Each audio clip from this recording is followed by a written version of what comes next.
एक टाइम की बात है, एथेंस में टीसार नाम का एक राजा रहता था। वो बहुत ही पावरफुल और काइंड था।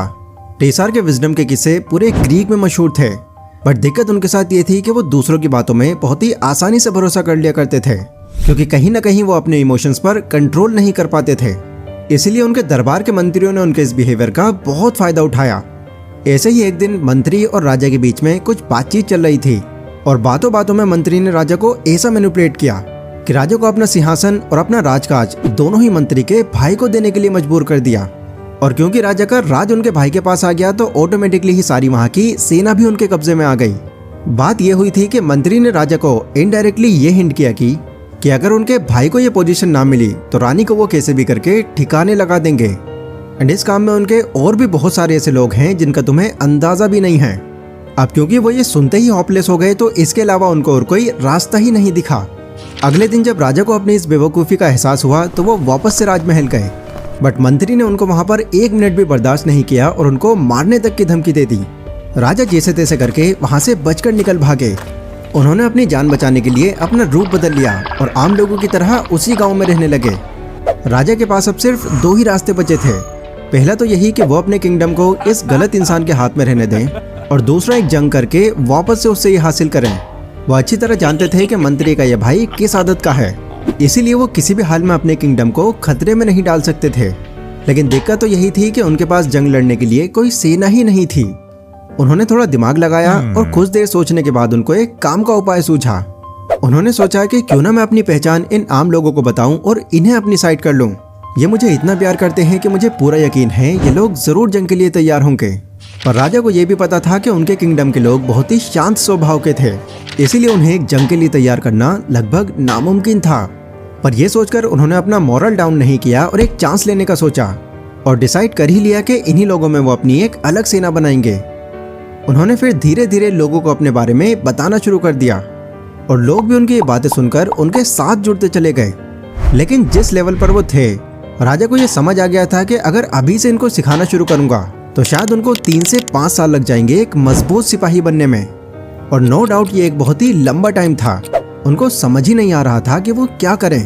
अब वो थोड़े परेशान से रहने लगे। तभी किसी ने उनको एक वाइस मैन के बारे में बताया जो उसी गांव में रहता था, जिसके पास हर किसी परेशानी का कोई ना कोई सोल्यूशन होता ही था। ये सुनकर उनको लगा कि एक मामूली आदमी इतनी बड़ी प्रॉब्लम का कैसे सोल्यूशन दे सकता है। इसलिए उन्होंने इस बात पर ज्यादा ध्यान नहीं दिया। 1-2 दिन और बीत गए, पर राजा को अब भी कुछ समझ नहीं आ रहा था कि वो करें क्या।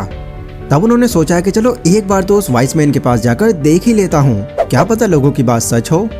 उन्होंने फिर ऐसा ही किया। वो वाइस मैन के पास गए और अब तक हुई उन्हें सारी बातें बता दी और ये भी बता दिया कि अब वो आगे क्या करने का सोच रहे हैं। उस आदमी ने पेशेंस के साथ उनकी सारी बातें सुनी और कहा, देखिए आपकी समस्या काफी बड़ी है, पर ऐसा नहीं है कि इसका कोई हल नहीं है, पर ऐसा करने के लिए आपको अपना थोड़ा तरीका बदलना होगा। अब यहाँ पर उस आदमी ने राजा को स्टेप बाय स्टेप बहुत ही ज्यादा काम की बातें बताई, वो बातें जिसने राजा की सारी टेंशन खत्म कर दी। इतनी बड़ी प्रॉब्लम का उस आदमी ने ऐसा सोल्यूशन दिया कि उनका काफी बोझ हल्का हो गया। वेल, कौन सी थी वो बातें, चलिए एक एक करके जानते हैं। सबसे पहला स्टेप जो राजा को जानने मिला वो था गिव योरसेल्फ ओनली 6 मंथ्स।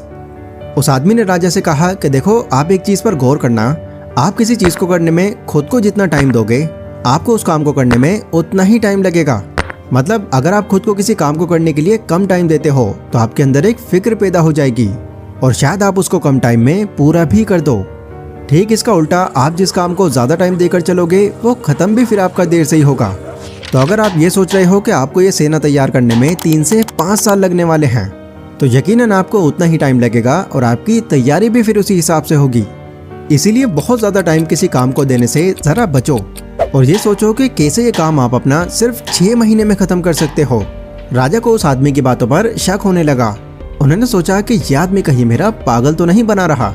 उन्होंने हैरान होकर कहा, पर यह कैसे मुमकिन है।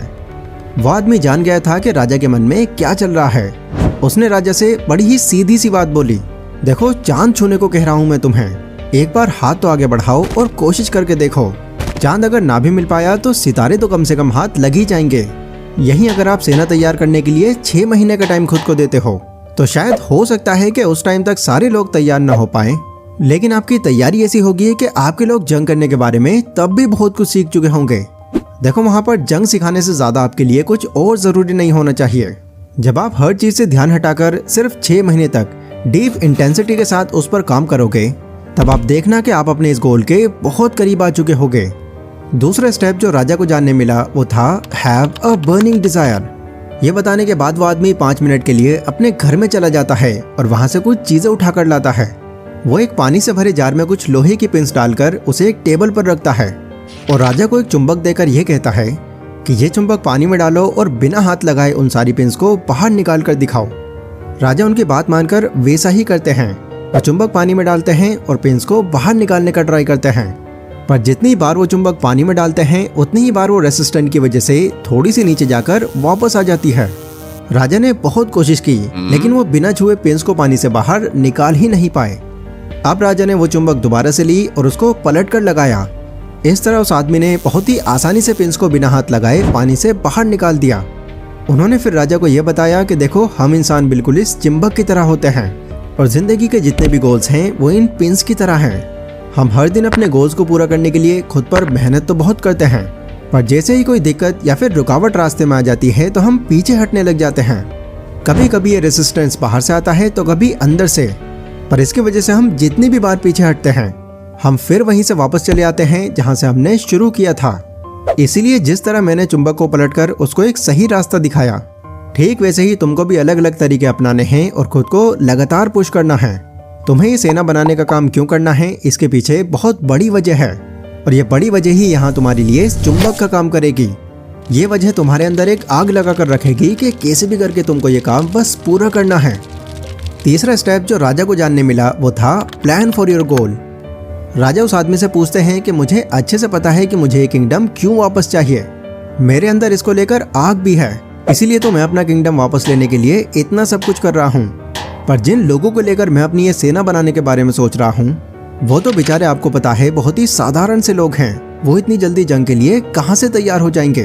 वो आदमी बोलता है कि देखो, हाँ आपकी बात सही है, आम लोगों को जंग के लिए तैयार करना काफी मुश्किल है। अगर आप उन्हें एक बार में ही तलवारबाजी करने बोलेंगे तो वो नहीं कर पाएंगे। मैं जानता हूँ, मैं ये भी जानता हूँ कि उनमें से कई लोग तो ऐसे होंगे जिन्होंने तलवार तक नहीं देखी होगी। इसीलिए तुमको ये सब एक पूरी प्लानिंग के साथ करना होगा। मतलब पहले तुम्हें उन सारे लोगों को 3 ग्रुप में बांटना होगा, जिनमें पहला ग्रुप उनका होगा जो बहुत बहादुर हैं और जंग लड़ने के कुछ दाव पेच वो पहले से ही जानते हैं। दूसरा ग्रुप उनका होगा जो सिर्फ जानते ही हैं इस बारे में, पर बहुत ज्यादा बहादुरी के साथ वो लड़ नहीं सकते। और तीसरा ग्रुप उनका होगा जो बहुत ही कमजोर है इस मामले में, वो ना जंग के बारे में कुछ जानते हैं और ना ही लड़ाई का तजुर्बा रखते हैं। अब यहाँ आपको अच्छे से याद रहेगा कि सबसे ज्यादा मेहनत आपको कौन से ग्रुप पर करनी है। राजा ने बोला कि ये तीसरा, क्योंकि ये मेरे गोल का सबसे जरूरी और मुश्किल काम है। इसे अगर मैंने जल्दी निपटा लिया तो मेरे सर का बहुत ज्यादा बोझ कम हो जाएगा। फिर मेरा अगला फोकस दूसरे ग्रुप पर रहेगा और इसके बाद फिर तीसरे पर। चौथा स्टेप जो राजा को जानने मिला वो था स्टे फोकस्ड। राजा को बोलते हैं कि मैंने आपको 6 महीने का गोल इसलिए बनाने बोला है ताकि आप अपना ये काम पूरे फोकस के साथ में कर सको, क्योंकि आपको भी पता है कि हर काम को पूरा करने के 2 तरीके होते हैं। पहला तो आप उस काम को मजे मजे में करो और जितना फालतू टाइम दिया जाए उतना उस काम को दो, और दूसरा बिना किसी और चीज से डिस्ट्रैक्ट हुए पूरे फोकस के साथ उसको करो। और मेरी नजरों में दूसरा तरीका ही कारगर साबित हुआ है, क्योंकि अगर आप अपने गोल को पूरे फोकस के साथ में नहीं करोगे तो 5-10 साल तो क्या, अपनी पूरी लाइफ आप उसमें लगा देना, आप उसको अचीव ही नहीं कर पाओगे। इसीलिए आपका फोकस करना बहुत जरूरी है। और ऐसा करने के लिए मैं तुमको ये 2 नियम बता रहा हूँ, इन्हें अच्छे से समझना। पहला, create a distraction free environment. मतलब जब तुम लोगों को जंग के लिए ट्रेनिंग दो तो तुम्हें इस बात का ध्यान रखना होगा कि तुम्हारे आसपास ऐसा कुछ ना हो जिससे तुम्हारा या तुम्हारे लोगों का किसी भी तरह से ध्यान भटके, क्योंकि जब तुम्हारा और लोगों का ध्यान एक ही जगह पर होगा तब तुम ज़्यादा अच्छे से उन्हें ट्रेनिंग भी दे पाओगे और वो जल्दी चीज़ों को सीखेंगे। दूसरा नियम कहता है कि कंट्रोल योर मंकी माइंड। जब आप अपने लिए बाहरी डिस्ट्रैक्शंस को ख़त्म कर दोगे तो आपको फिर डिस्ट्रैक्ट करने के लिए आपके थॉट्स आगे आएंगे। आपको अलग अलग तरह के ख्याल आएंगे कि क्या होगा अगर मैं इस काम को टाइम पर ख़त्म नहीं कर पाया, कहीं मेरी सारी मेहनत बर्बाद न चली जाए। तो इस तरह के थॉट्स हो सकता है उस काम से आपको भटकाने की कोशिश करें। पर जिस तरह से आपने अपनी बाहरी डिस्ट्रैक्शंस को हटाया है उसी तरह आपको अपने दिमाग में चलने वाले थॉट्स को भी कंट्रोल करना होगा, क्योंकि एक भी गलत थॉट अगर तुम पर हावी हो गया तो तुम्हारा सारा गेम खराब हो जाएगा। ये सारी बातें सुनने के बाद राजा ने उनको धन्यवाद कहा और वापस चले गए।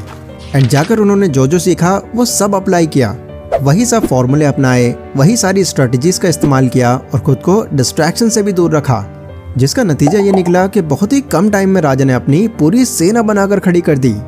इतनी बड़ी सेना को जब मंत्री और उसके भाई ने देखा तो उनकी सिट्टी पिट्टी गुम हो गई, क्योंकि राज्य की सेना उनके सामने बहुत ही कम थी। दोनों ने खुद को राजा के सामने सरेंडर कर दिया और काल कोठरी में बंद हो गए। तो दोस्तों, मैं उम्मीद करता हूँ कि ये स्टोरी के थ्रू मैंने आपको जो भी बातें बताई हैं वो आपको अच्छे से समझ आ गई होंगी, और इन सभी बातों को अपनी लाइफ में अप्लाई करके आप कम टाइम में अपने गोल को भी पूरा कर सकते हैं। ये वीडियो अगर आपको पसंद आई हो तो इसको लाइक जरूर करें। एंड अगर आपको ये जानना है कि कैसे सिर्फ 8,000 रुपए में एक आम इंसान ने करोड़ों की कंपनी खड़ी कर दी, तो ये वीडियो आपके लिए है। मिलते हैं अपनी उसी वीडियो में, तब तक के लिए stay safe, stay healthy, take care.